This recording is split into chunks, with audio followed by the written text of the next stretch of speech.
to the Mind and Money podcast. I'm Val Stratford, a financial planner. And I'm Sherry, a financial coach. And today we are going to talk all about delegating at home to help free some space in your ADHD brain. One of the first things we want to talk about is why. And yes, it frees some space in your brain, but it also helps to lighten your load. And the more time you have that isn't like rigidly scheduled, the more time you have to be creative and think about all the things. And it just gives me a lot of calm and peace and gratefulness to have time that's not scheduled and not to have a mile long list of the things that need to get done. And this is like me coming at it at a place right now where I feel like a lot of my time is scheduled and I have that mile long list. So perfect timing for an episode like this.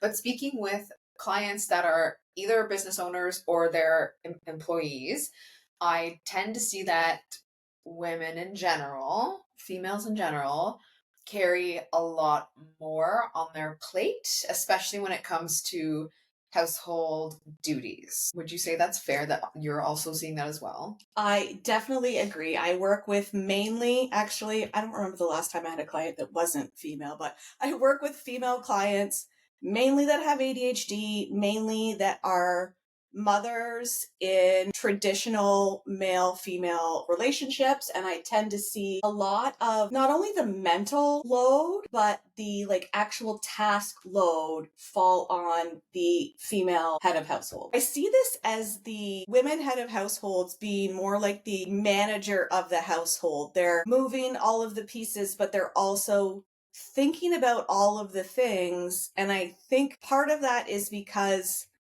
women in general tend to have more of that household management, take care of the kids responsibility fall on them. But I think it's even more so for ADHD women because we think of all of the things all of the time and maybe not at the right time. We just have those busy brains and we think about all the things we want to do, all the things we need to do, all the things we can do.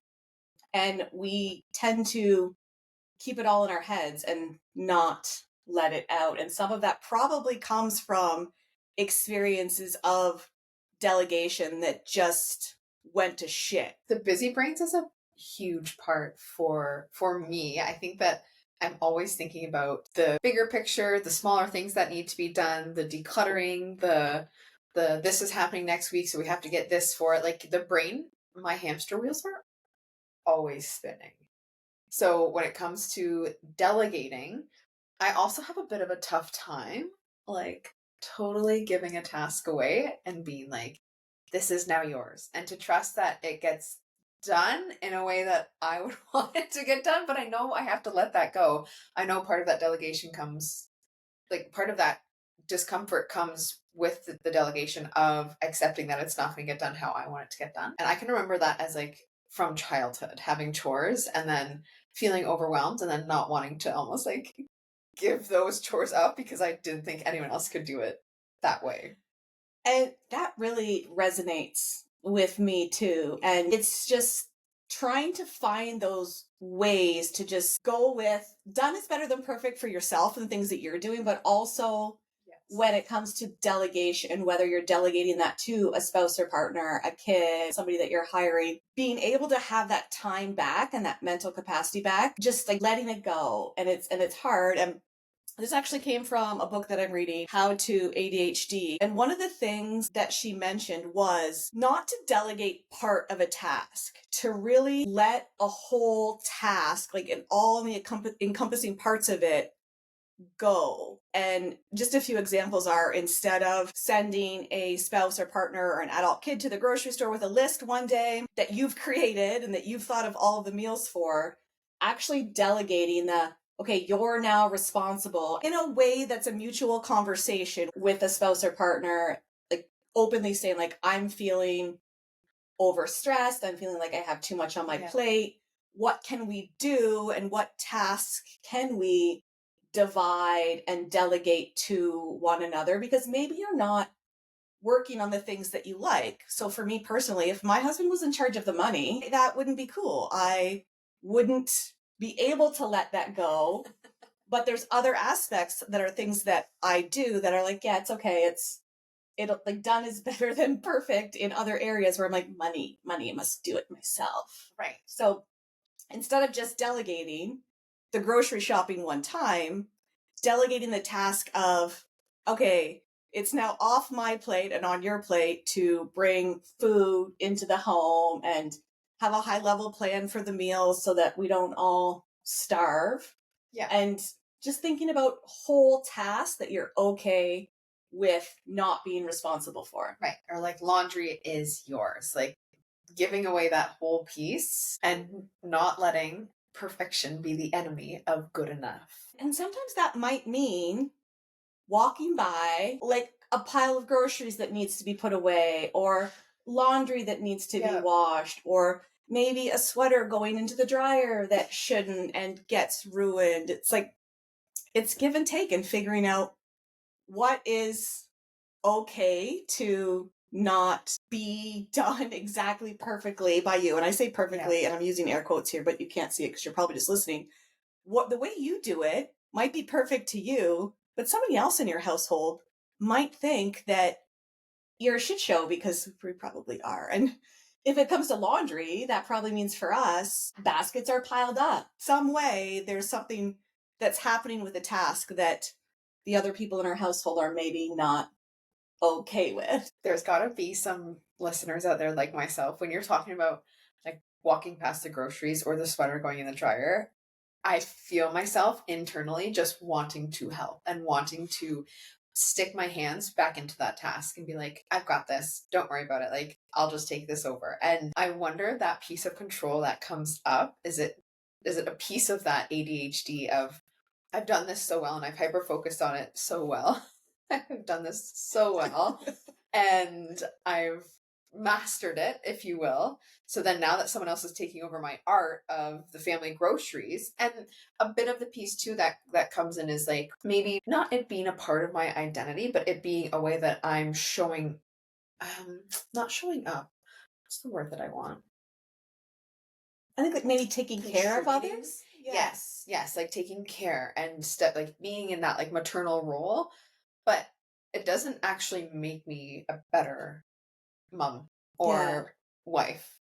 That's interesting. And I haven't read anything about this, but I wonder if naturally ADHDers are more led to being the helpers because we have those perfectionist tendencies, and we probably think we can do it better than somebody else.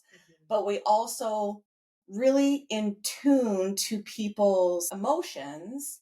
So if somebody's feeling a certain way about something, we can, like, if it's overwhelming them, we're like, oh, it's okay, I'll just do it. And yes, I wonder, it's easier. I'll just do it myself.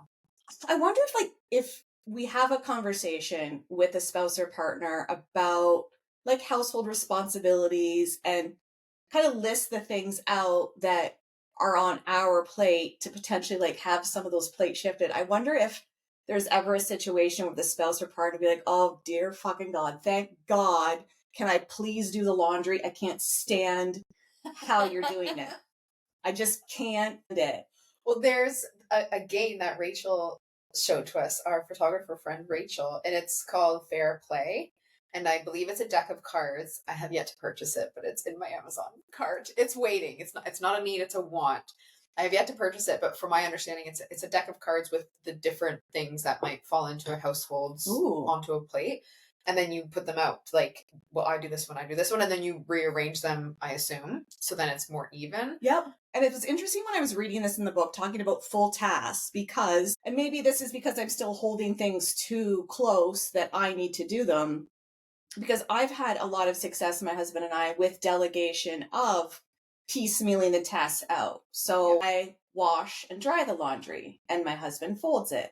And I plan most of the meals out and do the grocery shop, but like he's also adding to our online order, and we're talking about dinner, and we're pretty even with dinner, although these days it's been like, I'm not making dinner, let's just like figure things out, because we don't have little kids to take care of. But one of the things when my kid was younger, and now they really appreciate it, was we started okay, I can't remember what ages, but it's like, okay, you're this old, you're now responsible for your laundry.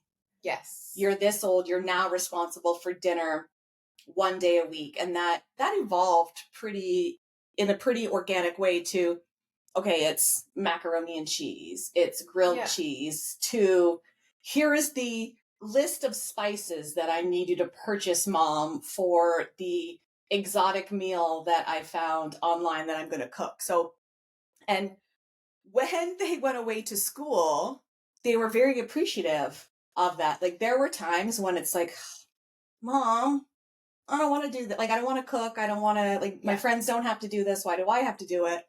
But when they went away to university, having the skills of cooking Yes. and responsibility of like cleaning up after and like being able to do their own laundry, they got to see the opposite with some of their friends with, okay, this person doesn't know how to cook, they don't know how to like wash dishes, prepare dishes to be washed, they don't know how to do laundry. And it's like, really, yes, your kids might not like it, but they get to those ages where starting to teach some responsibility and some tasks to them, Yes. they're going to thank you later in life. Hate you now, love you later. But it's that win-win situation too, of maybe the child won't see it as a win, but the win in the terms of we are delegating a piece off of our plate and they are taking on a piece of responsibility. And it's not overwhelming them, I'll say. It's just giving them like little pieces at a time to then build that confidence with that skill, and then lifelong skills being integrated. It's fantastic. And it's like little steps when they're younger versus like, oh, you're in university now, you're an adult. Yes. You now have to learn to manage your own schedule, your coursework at a higher level of responsibility than in high school. But also, you have to learn how to cook and clean and do your laundry and take care of yourself. So, like, good luck. And it doesn't. The delegation doesn't always have to be within your household. There's ways of getting help to come into your household if you're in a financial position to do that.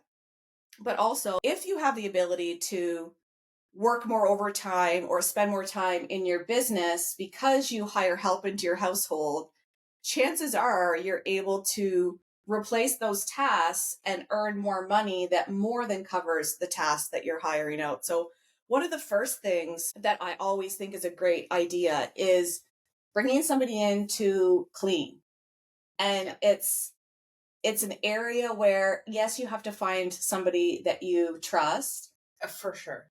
but also, yes, it's nice having my house clean and I love it, but the forced tidy up, it's like asking your friend to come over who, like, I've seen that TikTok skits before where it's like, oh, hey, I'm coming over in 30 minutes. And then 30 minutes later, the person whose house you were going to calls and be like, I thought you were coming over. And no, you just told me to call you once a month to tell you I was coming over in half an hour so that you would be forced to clean. Like having a cleaner come regularly, like, and it could be once a month, it could be once a week, it could be whatever schedule works for you. Yeah. But it helps you go through and tidy things up if you are like myself and most ADHDers, where a flat surface is a dangerous spot for all of the things because we need to see things. Being able to have things visual when you need them, but also have a time regularly without you feeling overwhelmed that things aren't like that. And to add on to that, like, yes, hiring, like whether it's something like even cleaning your windows, like kind of seeing what expertise is best to bring in. And also when the mood strikes to do something like declutter or take that donation run. I was laughing. Sherry has a box upstairs and I was like, is that your donation box? And she's like, yes, it is. I'm like, I have the same thing. I have boxes ongoing that as I come across something that isn't needed in our home anymore, it goes in the donation box. Would I love to take that box once a month? Sure would. Has it been there for 4 months? Absolutely it has. But when those moods happen of, okay, I'm going to declutter something or this is too full, just doing like even a drawer at a time can become very satisfying, instant dopamine because Yep. you're done within 5 to 10 minutes, unless it's like a clothing drawer, then different story. But you can knock things off and then reminding yourself that that's enough. You don't have to do the whole kitchen. Yep. because I get caught in that trap of like, okay, and I want that dopamine again. So I'm going to do another drawer and another drawer. And I'm like, no, I only have 20 minutes to do this today. Well, and I think in a situation like that, setting a timer and Yes. limiting yourself, don't empty all of the drawers in the kitchen or don't enter all of your dresser drawers. Like start with one. And that's how that box gets added to. I'll be going to put laundry away and I will just see, I'm like, oh, the things at the bottom of this pile, I don't remember the last time I wore them. Let me go through like this pile. Yeah. So sometimes it's like just t-shirts, just sweatshirts, and being able to just stash a few of them. And the box is full. It should go to Goodwill. They'll even take it right out of my car. I just have to pull up. So Goodwill is the best for that. The best. Yes. I don't think I'll never have a box there because I want the box to be there. Absolutely. So and it's easily accessible. The other piece to that is like Sherry's is in her main hallway upstairs.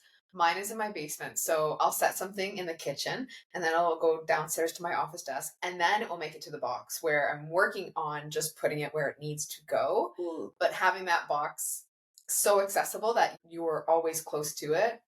But then you always see it. It's like there's pluses and minuses. Right. But is it a motivator that you always see it? I just kind of ignore it because it's been there for so long.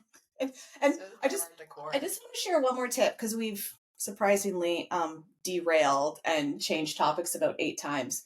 One of the things that I saw, I can't remember when it was exactly, I think it was at the beginning of this year, is the don't put it down, put it away. Yes, that's one touch rule. Yeah, so, and I saw myself doing it this morning. I opened a new bag of milk and I went to put the scissors down on the counter and where they go is within an arm's reach. So I put it down, like, nope, don't put it down, put it away. And I just said it to myself. And each time I do that, I say it to myself. But also I have a knife block that has a spot for scissors and it's right there and it's visual because having things accessible and visible to put them away, it's like, what barriers can you break down to make that don't put it down, put it away easier? Yeah. So delegate. Think about what you can delegate to a kid, a spouse, a partner, someone that you hire. Yeah. Even if it starts with like that creation of the list of like, what does your mind carry for the family or the households? Yeah. Whatever you want to call it. What are the things that you think about and then you actually have to do? It starts with a maybe challenging like family household conversation, but the value that it could bring could be so beneficial for everybody in your household. So I want to challenge you to think about one task and is it a piecemeal of that task because that's going to work for you, or is it the whole encompassing task that you can delegate and really take off your plate and free up some of that mental load? So think about delegation and what that could look like for you and have that difficult, maybe scary conversation that leads to a more balanced place for you in your brain and more time to do something you love, take care of yourself. And I think a lot of the lack of delegation on female heads of households comes from taking time to care for your mental and physical health. So there's our challenge to you to think about delegation and what that could look like in your household and how impactful it could be. So thank you for listening. We are glad you have been here and we can't wait to see you next time on the Mind and Money podcast. Have a great day.